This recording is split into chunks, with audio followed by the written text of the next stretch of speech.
Frank Vega, Shalim Ortiz, is traveling by bus, and two punks get in. He starts remembering his teenage years, saying that they were the simplest and the happiest.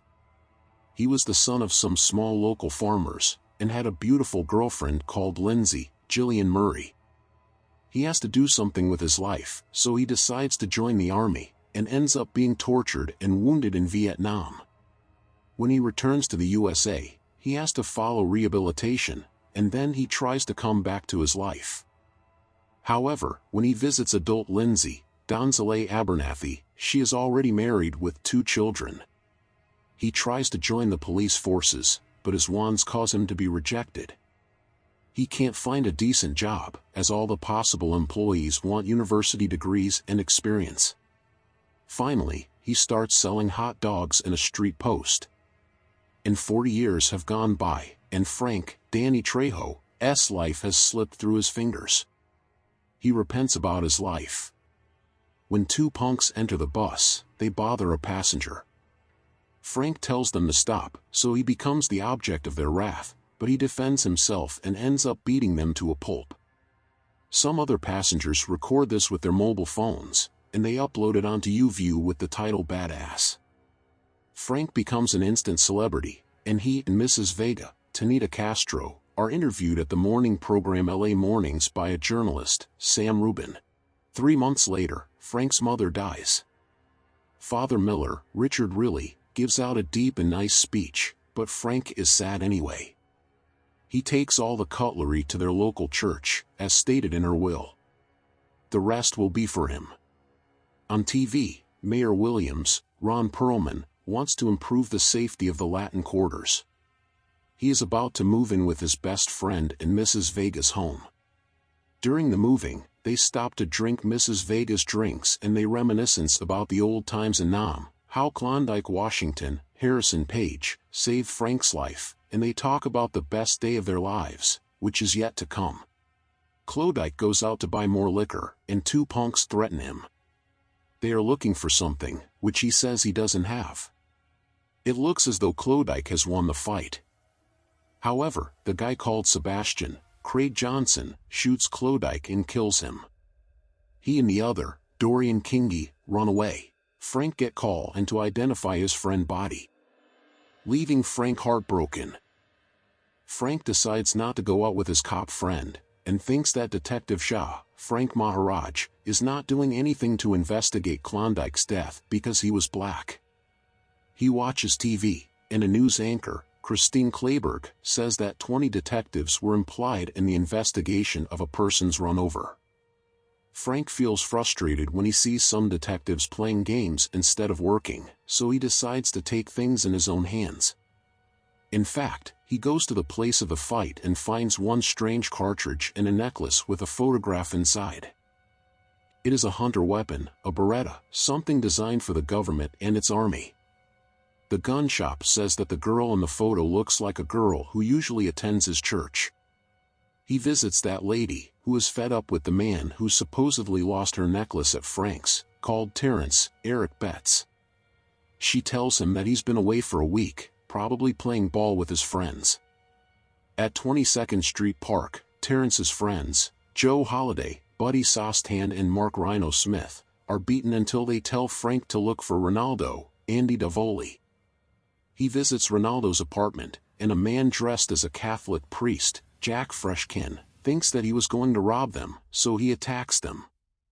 Williams talks to Panther, Charles S. Dutton, the former's contact on the streets. Williams is facing re-election in 90 days, and it all depends on finding that pen drive. Williams is afraid of Frank. Panther says that the streets are his, and that he'll take care of Badass, because his brothers dealt with Klondike in the wrong way. Frank helps an elderly lady, Norma Michaels, with her bags, and somebody shoots him. Frank still talks to Martin, John Duffy, the cutely savvy son of his neighbor, who has put violent Terrence out after he has hit her. Frank questions about Ronaldo in a bar, starting a bar brawl, who he wins.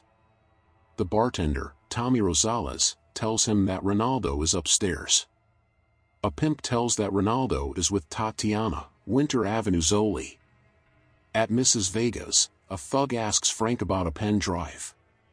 Frank tells Martin to use it, and that's how they see all the plans for the regentrification of the whole neighborhood.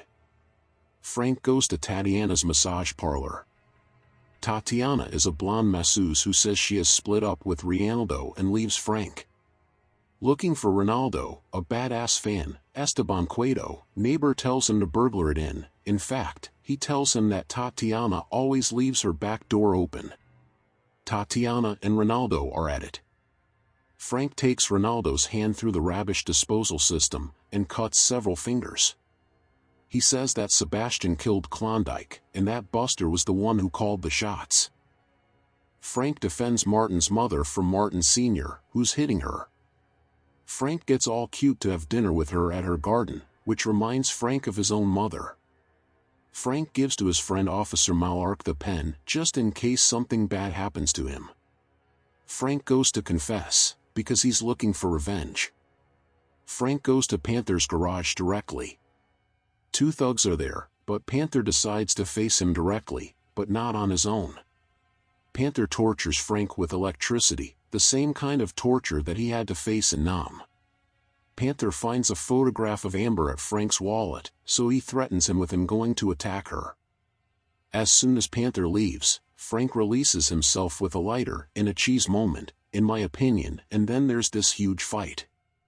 Fire is everywhere, and then everything blows up. Panther runs away and takes a bus from a driver, Robert Sean Burke.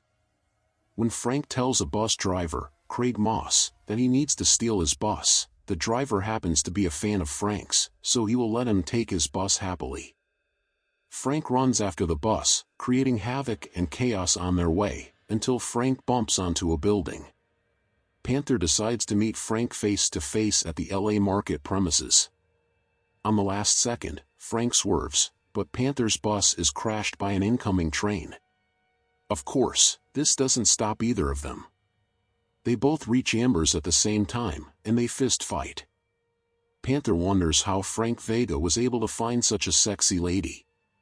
Amber takes Frank's side, obviously, but it's Frank Vega who gives Panther the final punches.